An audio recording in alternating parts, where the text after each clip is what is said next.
For those of you who may still have any concern over whether life is actually progressing or not, someone just handed me a note. And it says, after years of being out running and this and that, it says, after years of seeing the one old sneaker or the old beat up work boot in the road, that today, they said, for the first time they saw this single, very expensive dress shoe.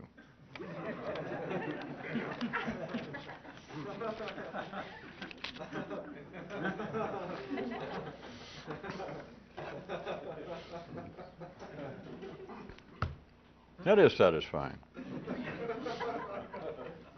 I personally hope it was a tassel loafer, if not a good cordovan wingtip.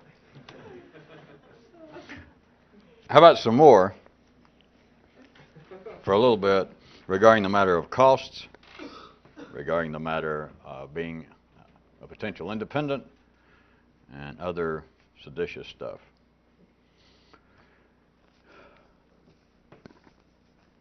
This, state it first like this, that in an attempt to be independent, as we've been talking about it, to be able to think independently in a way that is not even classifiable, but to be independent, if in this attempt, if the cost become an object, like a consideration, but the old phrase about cost is no object, and etc. But if in such an attempt to become independent, if the costs become an object, they will become, count on it, they will become the whole object.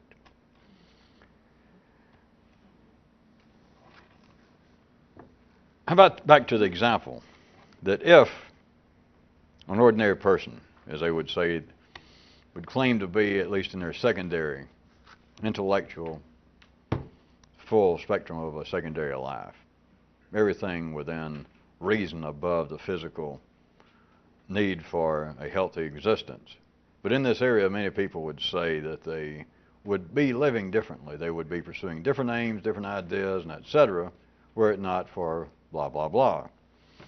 And in the kind of example that we pulled out one time, that if a person is being sufficiently concerned over what dead ancestors, that is the genetic line of succession, being sufficiently concerned over what dead ancestors, like what your mama think, but being concerned over what dead ancestors might think can, when appropriate, keep one from pursuit whatsoever of ideas, disruptive ideas that you or anyone may have initially had.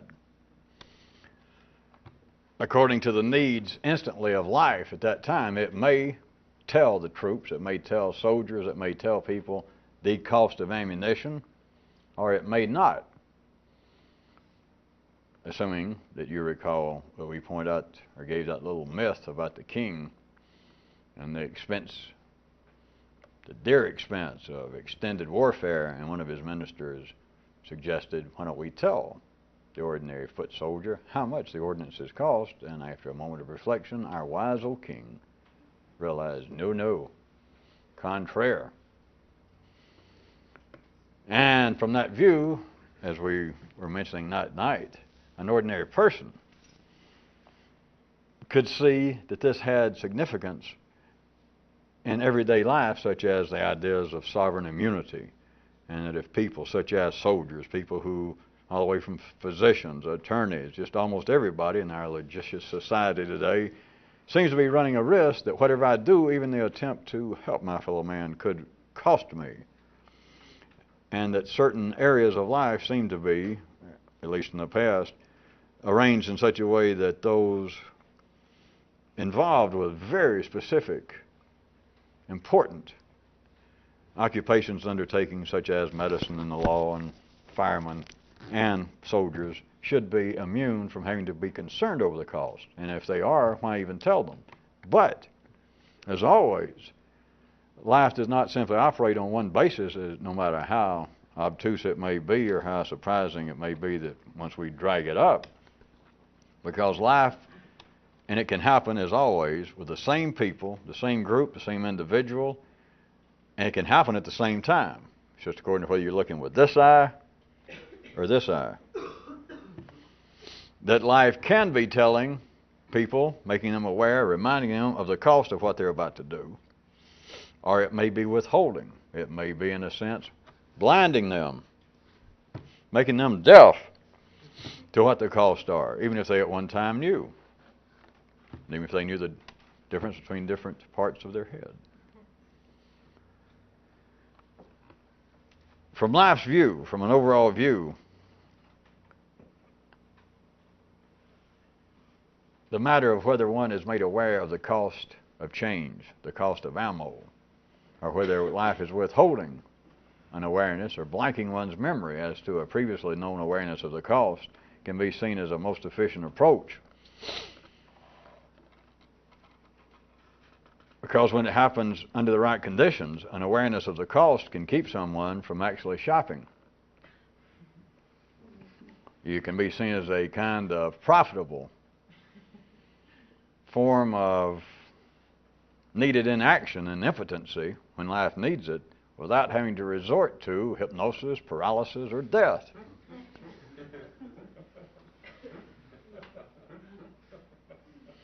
If that got too extreme, if not complex, in the last few minutes, back to what would your mama think?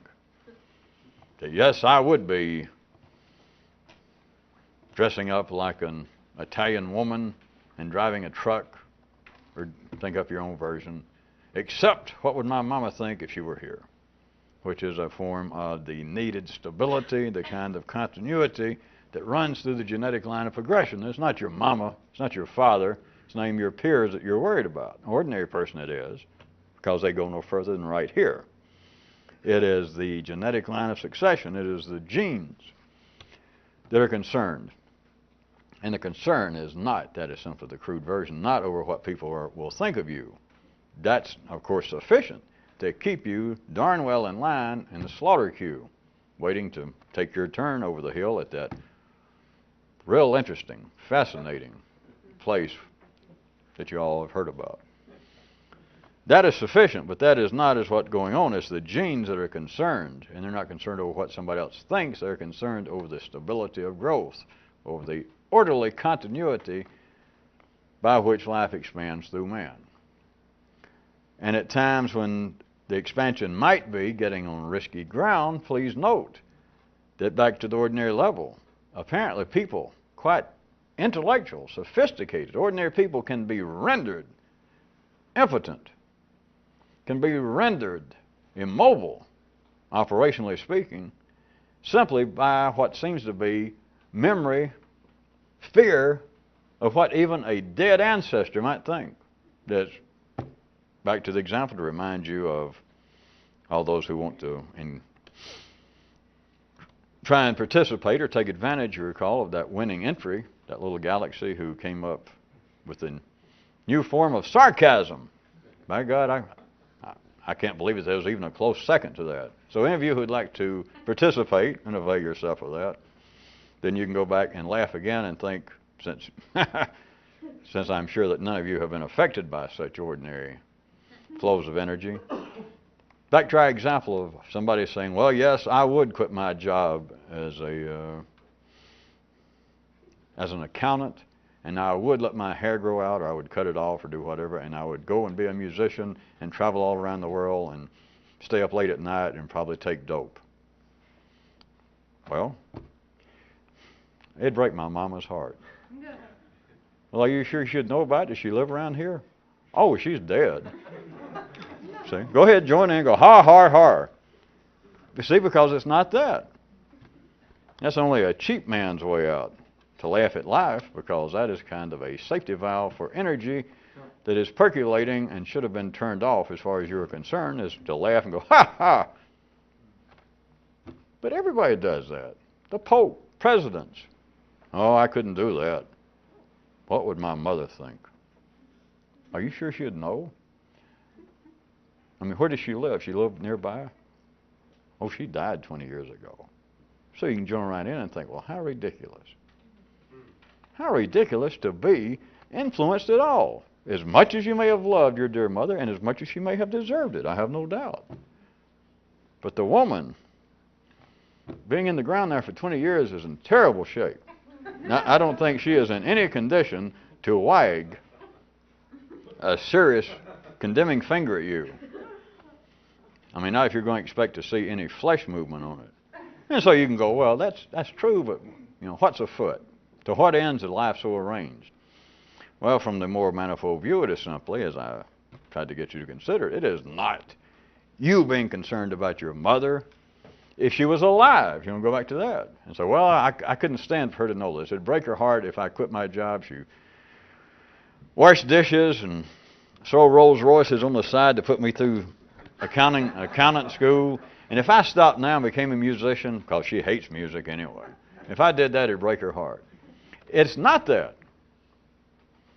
But notice that will render quite strong, intelligent-looking men with good haircuts, nice suits, good income, that, well, I just couldn't do it.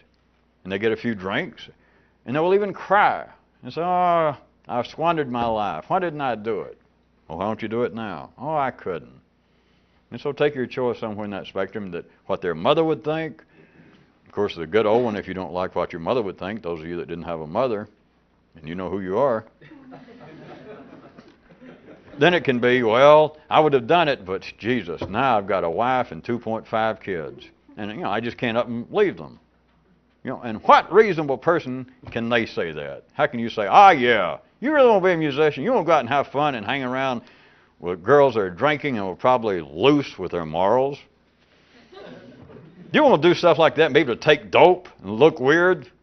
And when people find out you're a musician, they don't even think anything about it. Wouldn't you like that? And the guy's got a few drinks. Yeah. And he loosens his tie. He said, why don't you do it? And he can't. And as the structure of life is arranged, there's always somewhere to blame it. If it's not on your mother, it's on my family. And who in the city?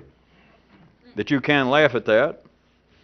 But who in the city is then going to stand up, to go back into my example, and we push now some other ordinary, sane person into my example, and the man say, this other guy that's talking to him, say, so you would really love to do that? Yeah, but you won't do it because of your wife and kids? Yeah. Hey, screw that. Why don't you go do it anyway? What difference does it make? And the guy could have a few drinks and say, well, I keep thinking that. You could be right, et cetera, which is part of the intrigue of alcohol and drugs, because you get over it. He might say, yeah, you're right. I think I'll do it. Cheers. Bring us another round. And, of course, the next morning he wakes up, and he's a little late for work, and his head hurts, and you think, oh, no. It's none of that, though. It's why you can laugh at it. It's why you should have some concern from a subversive sense. It's why you're inclined to laugh at anything. That is a kind of sarcastic laugh, which is a form of pro and con. See? It's to hear that somebody says, well, I would have done so-and-so for my life, except it'd break my mother's heart if I did. Well, where does she live? Oh, she's dead. Jesus Christ. What kind of excuse is that? That kind of humor, that kind of emotional feel towards someone else, like, well, you stupid. Why that kind of sarcasm? Why that kind of cynical, even though it appears to be, from a certain view, kind of enlightened? That is, that you can look down and think, well, how dumb can someone, how crude can you be in your thinking that you say that you would dearly love to do something and you don't do it because of what your mother would think, and then in the same breath you tell me that your mother's been dead 20 years. Ha! That kind of ha comes about. Why? Several ways you can explain it. At least several, yes. But one is the reason that can strike a kind of sarcastic, resonating tone in people is the obvious. It's because it is ridiculous. You're expecting more? Except, of course, not for the reason that ordinary people think. Because ordinary people say, yes, I laugh at stupidity when I see it. That's part of the charge that the gods have given me, my increased wisdom. I mean, I don't have time to get out and try to start some kind of new religion or lead these poor dumb sheep around, but part of the increased wisdom that some of us have gives us the responsibility not to mention the pleasure, but the responsibility of being able to scoff at the stupidity of our fellow man. What is that scoffing? What is that laugh? And they would say, well, it's because they are stupid. To use your example, I'm talking now for the ordinary person. To use your example is the guy who says he will not do what he swears after a few beers that he wants to do because of what his mother would think, and then admits his mother's dead. How stupid can you be? How dumb? I mean, that's a laugh. The reason it's a laugh, that kind of laugh, they would say that, yeah, I'm being sarcastic or cynical, if you want to call it that, because it is so stupid. But it's left there on the polarized basis of pro or con that the person, the individual, is stupid for doing that. That's not it. But it's almost dead, as always. Almost. The sarcasm, that kind of, which is just a form of energy, but the way it comes out in human, the real basis is not on the basis of a polarized pro and con that the person's stupid, wherein they have the possibility of not being stupid. Or as they say that they will not do what they swear they want to do after ingesting a few strange, extrinsic neural tripping agents that they cannot produce themselves. After doing that, they say, well, I would do what I really want to do were it not for the fact that my mother's heart would be broken, figuratively speaking, except for the fact she's already dead. What they would describe as being the basis, the justifiable basis for being sarcastic toward that, is their stupidity, their dumbness. But that's on the basis that they could do otherwise. And so that's how an intellectual, all the way from a Virgil to a Montag to everybody, will laugh at the rest of humanity. And I'm saying it's awfully close. Well, it's not, but I just thought I'd say that. It's awfully close. But from a more complex, a near 5D view, the humor, that form of energy, is caused by the fact that it doesn't exist, as they describe it, but not on the basis that the opposite would be existing. It's on the basis that it's not them doing it. It's not the individual, it is the genes of man that are doing it. And it's the individual, remember, that's Kermit the Frog. And you just forgot that, although he's dead, that the great cosmic forces is actually Jim Henson. And you're worried about Miss Piggy and your mama and Kermit the Frog, and you don't realize that you are Kermit the Frog. Yes, but I can see through some of this. Yes, but I can see through some of it. Yes. You see, it is not the individual saying, well, I would do that, except it would break my mother's heart, although she's dead. It's not the individual saying that. It's Jim Henson. It's the genetic line of succession.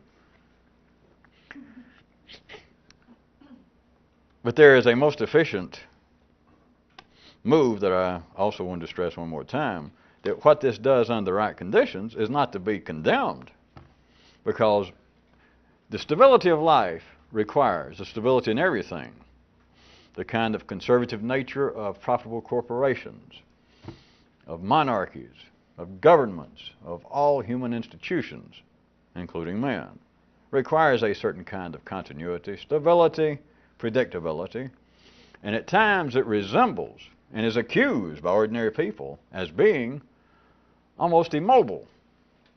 They're constantly parts of life. When you look at the greater nexus of life, of the organism of humanity, you have some few parts, the cells over here, accusing some institution, a church, a government, that you are too conservative. It is almost impossible to get this institution to move, to make needed change. You can even get part of their attention and they'll admit, perhaps we should change. But there, young individual, chill out. It takes a long time for something the size of the Catholic Church or any church to back up and turn around. Well, to even stop and make a slight turn. You've got to understand that. So rather than being condemnable, though, I was going to point out that at times, taking it to a little more extreme, it's not just that large institutions, the kinds of operations within the life of man that are right at the heart of the secondary world, it's not that they just must be conservative and must be driven by a sense of continuity and predictability, at times they should be rendered literally immobile. And what better way to do it?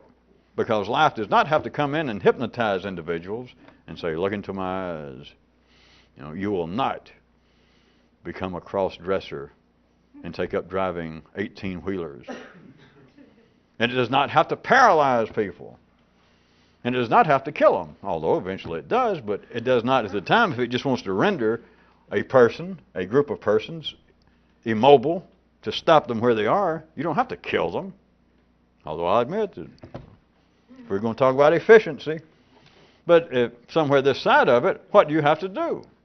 You have to simply make them aware of this kind of cost. That's what they think. Oh, I couldn't do that. And so with enough concern over the cost, some of you laughed earlier, enough concern over the cost, you will not go shopping, period. It will render you inactive in that particular area. And if you were asked why, you might have all sorts of reasons that would sound good. Well, I decided so and so, or I pondered the possible consequences and blah, blah, blah. And all it was the genetic line of succession running through you at that time in some little small sidetrack way.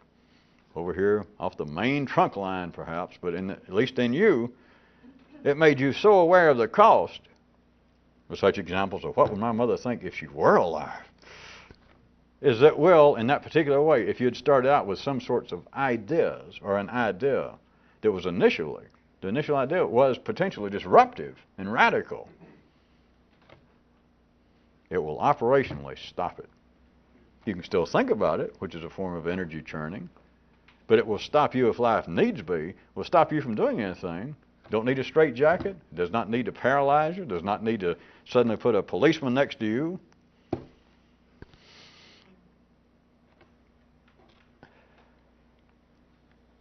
Pigs will lay right there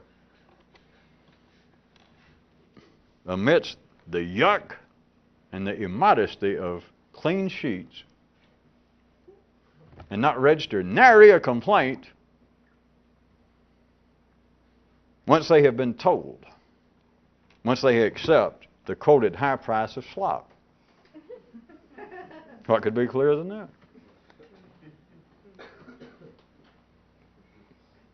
And life whispered right over here in the corner, said, got them right where I want them. Well, how about for all of you aerial and higher wire aficionados, how about to move up even higher up into the big top of where the center pole is, and it gets up real high. How about go up there and ponder this?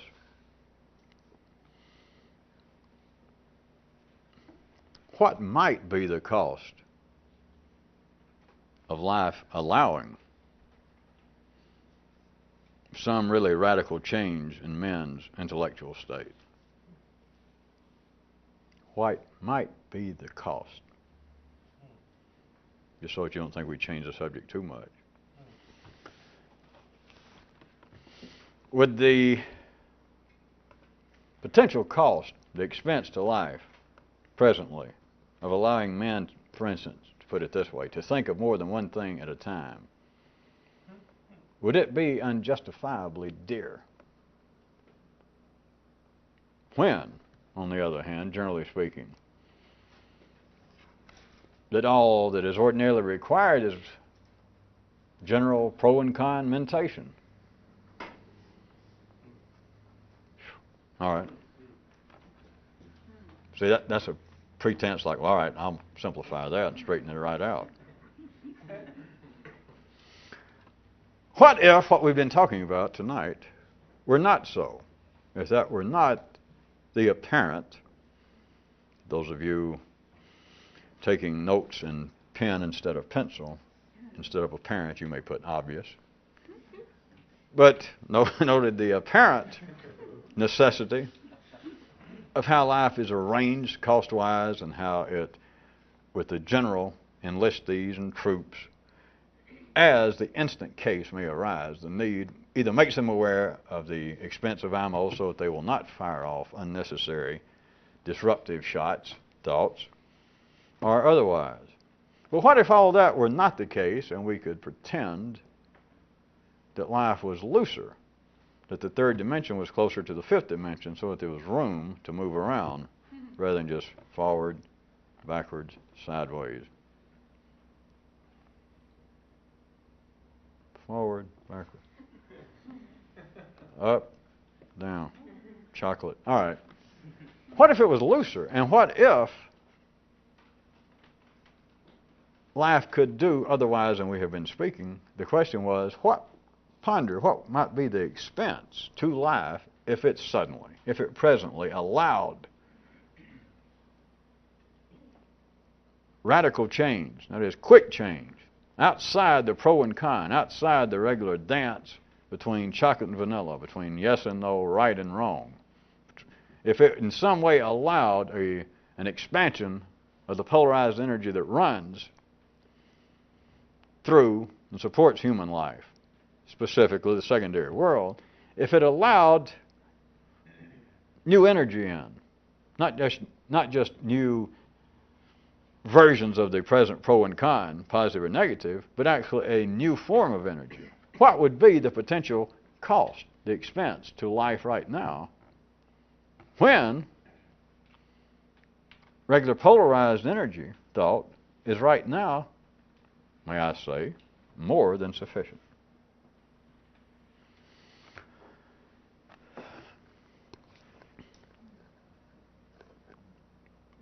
Put another way, since you insist, could life afford to have a sizable number of intellectually independents running about? Ah, hell, how about the real question?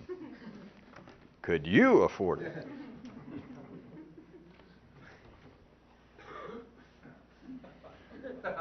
Oh, I don't know.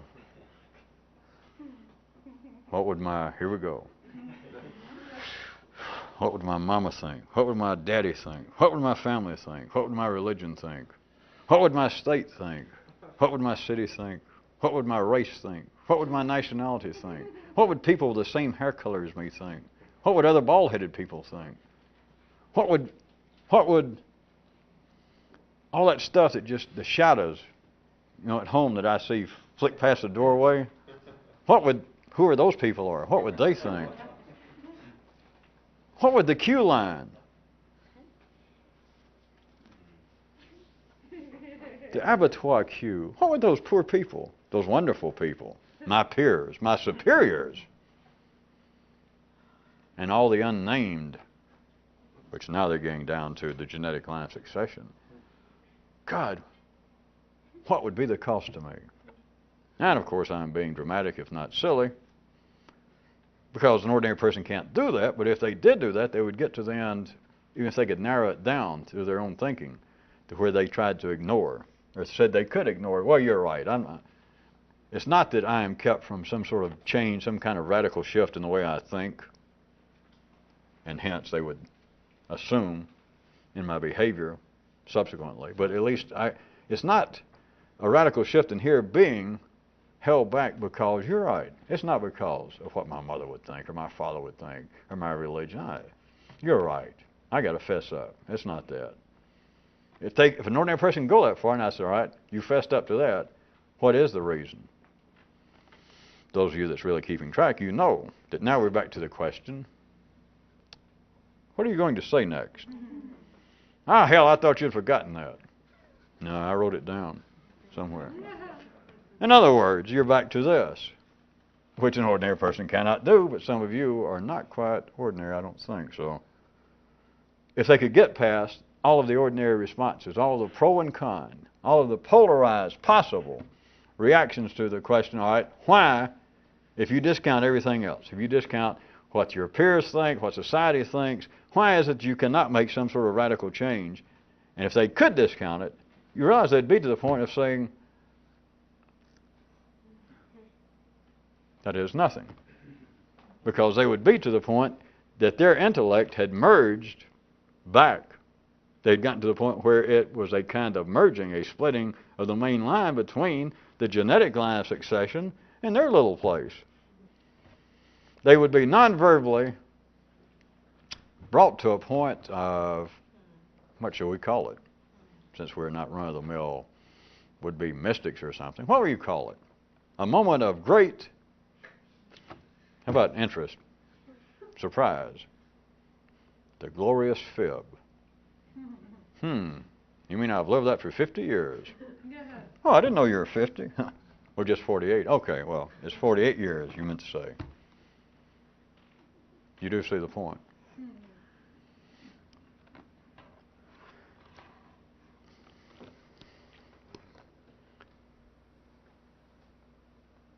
Then let's pretend to change the subject. There was something that we mentioned some time ago that many of you seem to have gotten an interesting view of, the idea of, quote, not responding to, of not necessarily answering the call of life every time it, for whatever ordinary reasons, tries to ring you up. And again, in a way that if you were ordinary, you could take a sarcastic view and to point out that people spend, whatever the hell it is nowadays, $20 or $30 and then something extra a month to fix your phone to where it won't ring. Or to where it will ring some kind of signal, or you get a box and it shows you what number is calling so that you know whether they answered or not. And like the good old, is that famous Hindu guru, what was it, Dalai Youngman, it hurts when I do this, or don't do that, was the prescription. And some of you liked when I pointed out, if there's any doubt, least doubt at all, as to whether you want to talk on the phone. I mean, some of you just seem to come as a great shock. But notice I didn't ask for any sort of fiscal contribution since I saved you all that big money. But believe it or not, one way to handle that is, don't answer the phone, period. And those of you that are really, really sly, is on every phone I've ever seen, there's a place where you can just switch off the bell, where you don't even have to wonder. You don't even have to ponder. You don't have to hesitate. Should I answer the phone? Do I want to answer the phone? As far as you know, you never get a call. And, of course, I can speak for ordinary people and then go, yeah, but wait a minute. Which is like, yeah, but what if sometime I do want to feel a little pain? If I stop doing... Or an ordinary person, wait a minute, what if I will realize I'm alive? At any rate, some of you seem to have enjoyed and realized it is possible that in a certain way, and of course it's not just phone calls we're talking about, but in the ways in which life has each and every person wired up. You do not have to check with your AT&T, your local version. Everyone is already wired up. Directly into your home, no additional charge. If you're alive, you're wired up, and life is continually attempting to ring you up. Send you everyday calls expressing its needs. In other words, the kind of energy that should go through your nervous system, reach you up here. It's like, hello, yes. I should be embarrassed. I should be mad. I should be wondering, what would my mama think if she were here? Doing all of the things that you should do. And to realize that on a kind of independent, isolated level here and there, certain people can just simply not answer. Just a small extension of that, for those of you that prefer to hear it called a small extension, is turn that not just between you and life, and not just between you and what seems to be the extrinsic energies and needs that life sends into you and everyone else, but in here. Instead of life in you, what appears to be you and you. You and the partner, the old man and the kid. And realize that you do not intellectually have to respond to every piece of news, every set of facts that life normally serves up of the energy, not just that apparently is out here, not just everything from the tangible phone, telephone actually ringing, all the way from that to a person saying, Fred, I've got something serious to ask you. All the way from that, or from somebody just to look at you and go, this is all ringing you up. But you can sit at home alone, and you still receive calls. You can be in a stripped, bare, dark room, no phone plugs, no nothing, and you're still being rung up. The kinds of things that we have in the past described is like the tiger behind the door, the noises, the continual, at the very least, sideband carriers of energy, the kind of static, the kind of noise that is running through you if you are alive. If you are, I believe they like to call it in the city, conscious. It's noise going on. Of course, ordinary people take it as what? They take it as SN. Serious noise. The technical term, if we were on tape, is actually SFN. But anyway, this covers it. It's serious noise. Which always brings up, for those that need another intellectual hobby, is the interesting, if not pleasant, difference in ordinary people walking around. And I mean extraordinarily ordinary people, such as college professors, accountants, even lawyers, salesmen, dentists, prime ministers, priests, rabbis. The difference between them and then these poor souls, I think is what they're called, who are put away in nice soft rooms with no shoelaces and they don't have to shave themselves, is what is the difference between these people? I know some of you don't like to think about it. Or put another way, I know some of you have thought about it in the past and you did not like what you thought about it.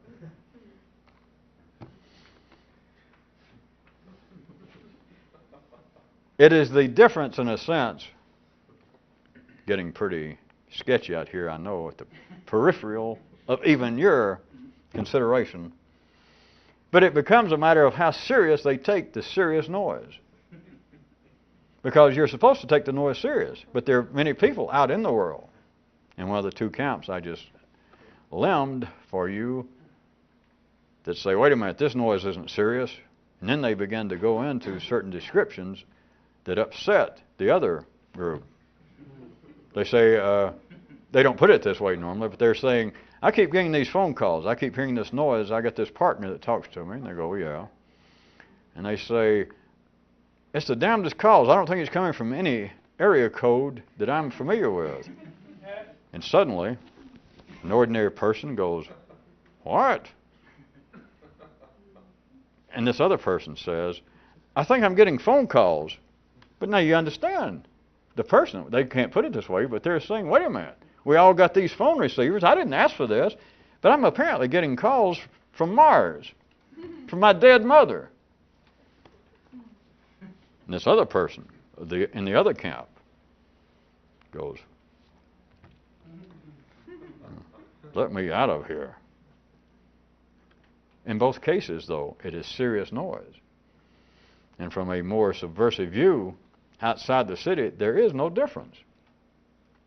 Now, there is in the city, and there is for the needs of life, stable, predictable growth. And it's not that one is better than the other from any more expansive view, but it is a matter of how serious they take it.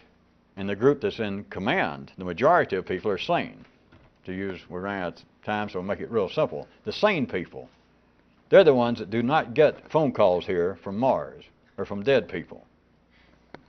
Now, the sane people, they get them from God and their conscience and stuff. But anyway, acceptable phone call. The majority of the sane people do not get calls from Mars. And they're in charge. Whoever's in charge is the sane people.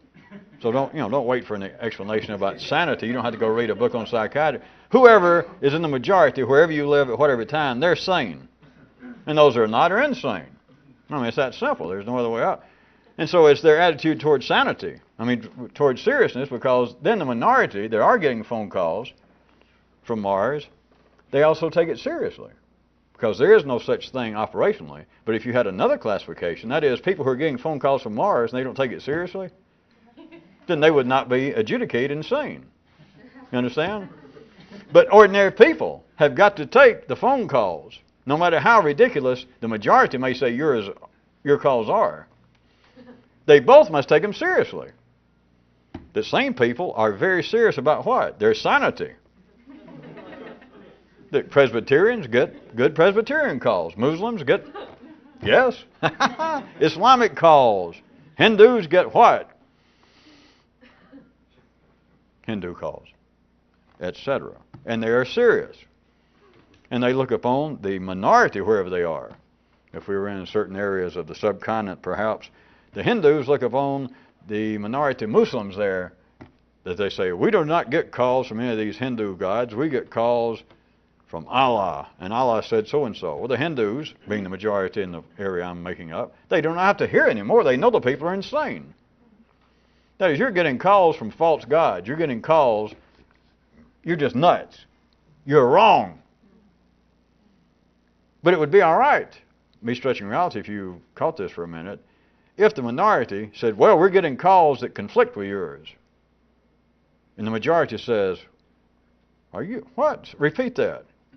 And they say, we're getting calls that conflict with yours, but they treat it in such a way as like, no, we don't care. Doesn't mean crap to us.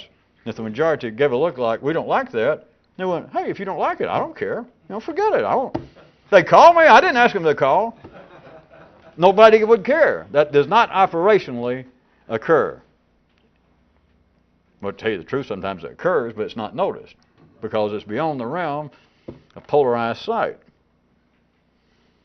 Those involved must take the phone calls, must take the genetic line seriously, because whatever call you're getting is serious. It is something that life needs, even if you are in the minority, even if it is something quite transitory that you must express, that you must have an interest in. It is serious.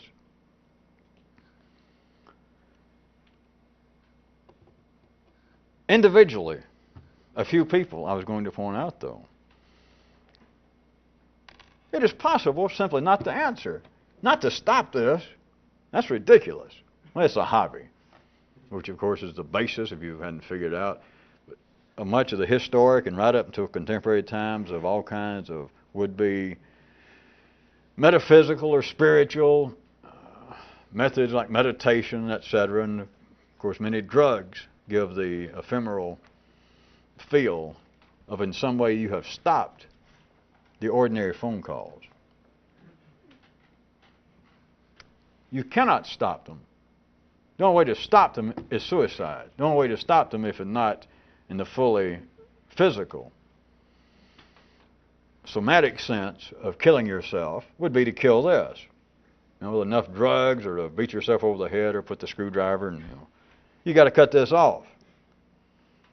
Because it's not a matter of meditating or doing some kind of trick and stop this.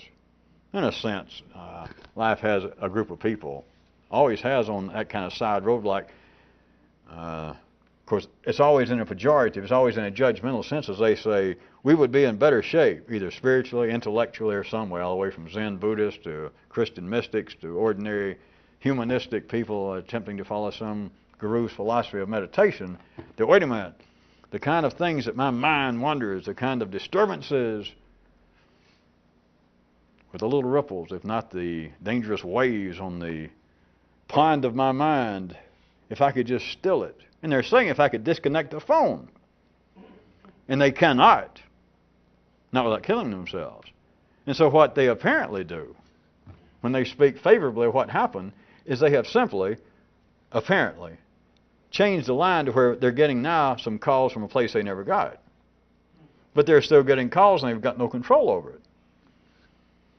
How about just consider, back to where we started this paragraph, the actual possibility, as striking, as astounding as it is, that if you don't like to talk on the phone, if you have any doubt that whoever it is calling that you want to talk to them, or if you have any doubt that you want to talk to anybody, without even knowing who it is, the astounding thing is, don't answer the phone.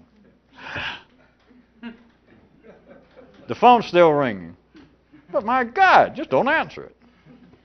What if?